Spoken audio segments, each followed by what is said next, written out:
Hello and welcome to Food for You and the Planet, a fresh new podcast that explores healthy and environmentally sustainable food solutions. This podcast is brought to you by Healthy Play and Eat Online Farmers Market. I'm Dr. Rosemary Ostfeld and I'm your host. Together, we'll hear from leaders in environmental science, agriculture, medicine, nutrition, entrepreneurship, and more. Be sure to hit the subscribe button to hear all the latest in healthy and sustainable food with Food for You and the Planet. Today's episode features Alexandra Wandel, Executive Director of the World Future Council. Alexandra was appointed Development Director to prepare the founding Congress of the World Future Council in 2006 and has chaired the Management Board since 2018. The Management Board is in charge of foundation management, representation, council liaison, and resource mobilization. Since 2010, she has set up partnerships for the Future Policy Award with 12 UN agencies on topics such as biodiversity, forests, oceans and coasts, desertification, agroecology, and rights of children and youth. Thank you so much for joining today, Alexandra. It's a pleasure. Thank you. What is the World Future Council and what type of work does it do? Yes, the World Future Council envisions a healthy planet with peaceful and just societies for current and future generations. We have a global council composed of 50 eminent members. They come from all walks of life, so from government, science, civil society, and business. And we're working to enhance the rights of future generations and nature.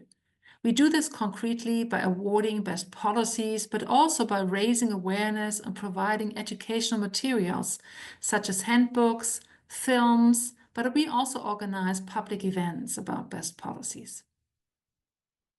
How did you become interested in a career in environmental sustainability? I became interested already when I was at the age of 13. Actually, we had a big disaster in Germany where I grew up. We had Chernobyl, which was a nuclear reactor disaster, and my mother told me that I was not able to leave home anymore because the rain coming down was polluted with nuclear radiation. And then shortly afterwards, I went to a lecture by a Greenpeace activist, and he was telling about the wisdom of the Native Americans who are telling actually that, money cannot be eaten. And there's this beautiful quote from the Cree, which says, "When the last tree is cut down and the last fish eaten and the last stream poisoned, you will realize that you cannot eat money." And that is when I decided I want to engage and protect the environment and work for a better world. That's very inspiring. How were some of the key partners of the World Future Council, and how do they all work together? Yes, we have as key partners, we have, for instance, the UN agencies. We have this international award, the World Future Policy Award. There we partnered already with 14 different UN organizations. We also are partnering with the Interparliamentary Union. This is a network of member parliaments from 180 countries. But of course, also our counselors, they also have wonderful organizations, and we also partner with them. One example, for instance, is Home for Humanity. This is an organization that is now creating all over the world homes for humanities in the interest of the common 7 generations. Who are some of the members of the council and how are they selected? Yes, so the members, they are selected by our supervisory board who are recommending them, and then the council elects themselves. We have 50 members, and every time someone deceases sadly or actually leaves the council, then there is an open position. And to give you some examples, of the members, for instance, among the members is Helmi Abolesh. He is from Egypt, and he has greened the desert with biodynamic farming. We were just invited with the World Future Council to Sechem in Egypt to witness ourselves how it is working, this miracle on the desert. Another example is Vandana Shiva. She is from India. She received the Right Livelihood Award, also known as Alternative Nobel Award. And she is very, very active in protecting seed diversity and biodiversity. Another example is Maria Fernanda Espinosa. She first was a Minister of Foreign Affairs and Natural Heritage in Ecuador, then became President of the UN General Assembly, and now she is advocating for women's rights internationally. So these are just some examples. And our council members, they are always convening once a year in the so-called World Future Forum, and they're deciding the topics that are really important for the World Future Council to work on. What is the World Future Policy Award and how does the award work? Yeah, the World Future Policy Award was created in the year 2009, and it is the first premier policy prize that is honoring policies rather than people.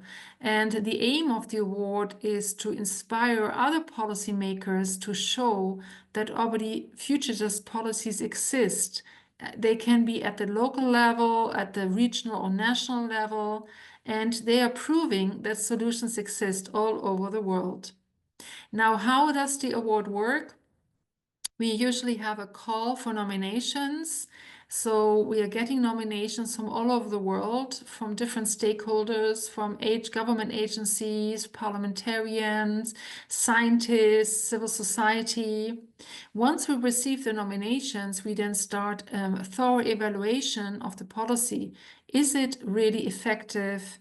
Is it implemented? Do we have data about how the policy is benefiting economically, socially, and environmentally? And then an international jury is composed with members from all over the world.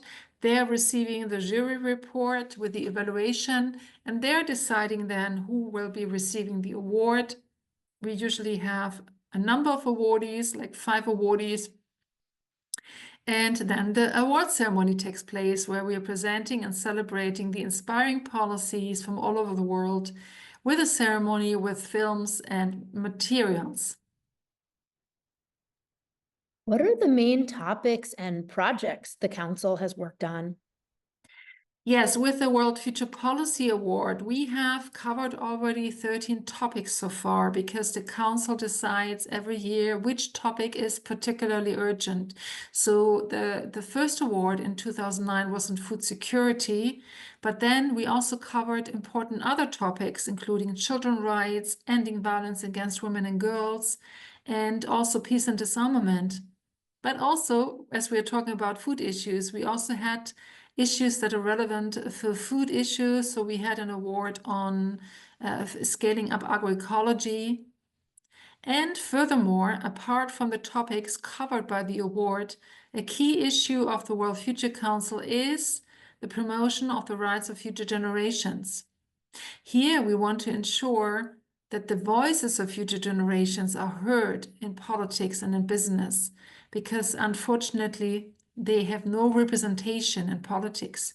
Therefore, we have been campaigning to have guardians or envoys for future generations. And I'm happy to inform you that now in October, finally, after the Summit of Future, we've received the announcement that the UN Secretary General plans to establish an envoy on future generations. And we have also worked at the local and regional level to establish such envoys for future generations. For instance, we have awarded the Wales policy for future generations, which already now enshrines that in Wales, in the United Kingdom, that actually the interests of future generations are integrated in all policymaking fields. And last but not least, we have been doing a lot of work on the issue of climate and energy, a topic that is very important. So we have been campaigning that 100% renewable energy is possible. And there we set up alliances, we published handbooks and materials how to scale up renewable energy. And we are coordinating a global network called the Global Renewables Congress. One of the topics that you've worked on and that you mentioned was ecosystems and livelihoods, including scaling up agroecology. How would you define agroecology and why is it important for sustainable food systems? Yes, agroecology is actually a science, it's a practice, and it's a social movement. And from the scientific side, it integrates ecological, social, and economic dimensions to study, design, and manage sustainable food system agroecological practices, improve agroecosystems by harnessing natural processes and creating beneficial synergies. And as a social movement, agroecology addresses climate change and malnutrition by supporting smallholder farmers, food sovereignty, and social justice while promoting locally relevant and fair food systems. What are some of the scaling up agroecology projects the council is involved with? One project has been that we have decided that also the World Future Policy Award should be given to the topic of agroecology. So in 2018, we succeeded in winning the Food and Agriculture Organization of the UN and IFOAM Organics International as a partner. We then received nominations from around the world and in the end, the World Future Policy Awards ceremony took place at the World Food Week in Rome, where we celebrated 5 outstanding agroecological policies.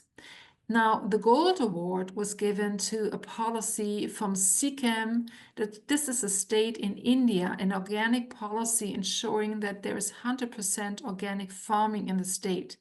And now we have a follow-up project from the award, which is called Scaling Up Agroecology in the Himalayas. So this is also addressing how to scale up agroecology in India, in Bhutan, and also in Nepal.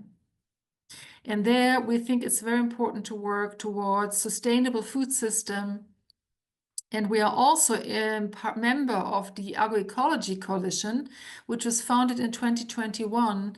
So we are part of it, and this comprises more than 300 stakeholders from civil society, but also from governments and academia from all over the world.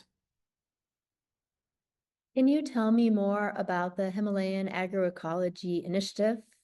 Yes, the Himalayan Agroecology Initiative is really a strategic endeavor. We want to work closely with policymakers and with a broad range of stakeholders. So also with scientists, with farmers, with female farmers. And we want to support that there's a multi-stakeholder process that really develops, build capacities, and facilitates the implementation of agroecological food system roadmaps. And the main aim of the project is to improve livelihoods and sustainability in India, Bhutan, and Nepal, and to empower farmers, farmer producer organizations, and other key stakeholders so they better benefit of public policies, including those that are supporting organic and natural agriculture, food processing, marketing, distribution, and consumption.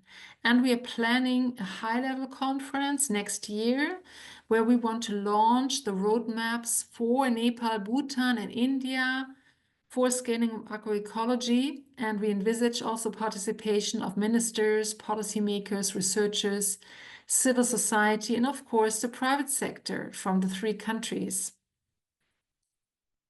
Can you tell me a little bit about the Kambashu Institute?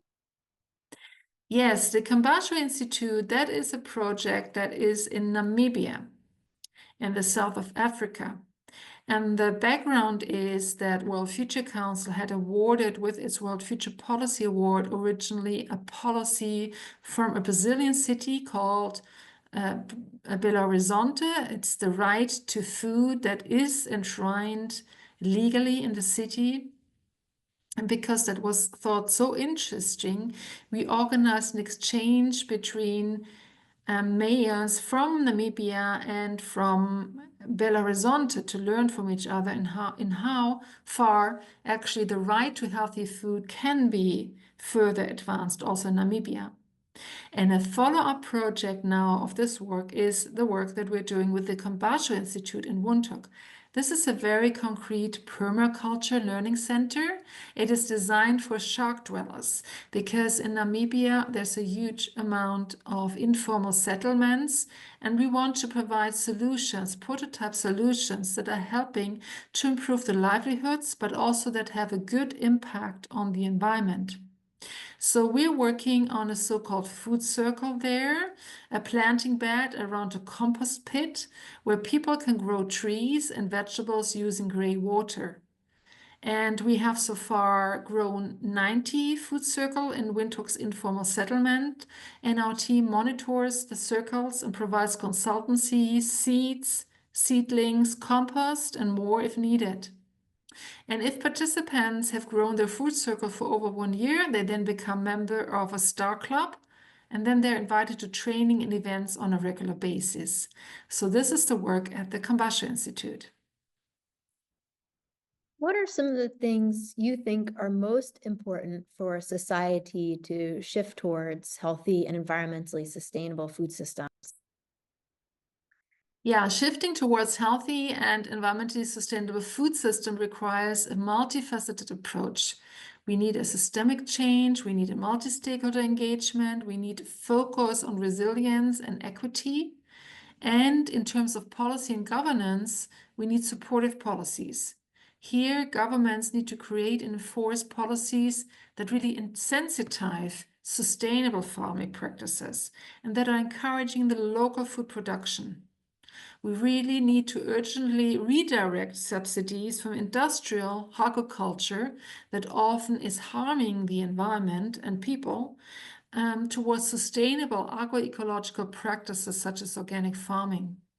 And for this, we also need to strengthen international commitments. We have the Paris Climate Agreement, the Convention on Biodiversity, and they need to include also explicit food system targets.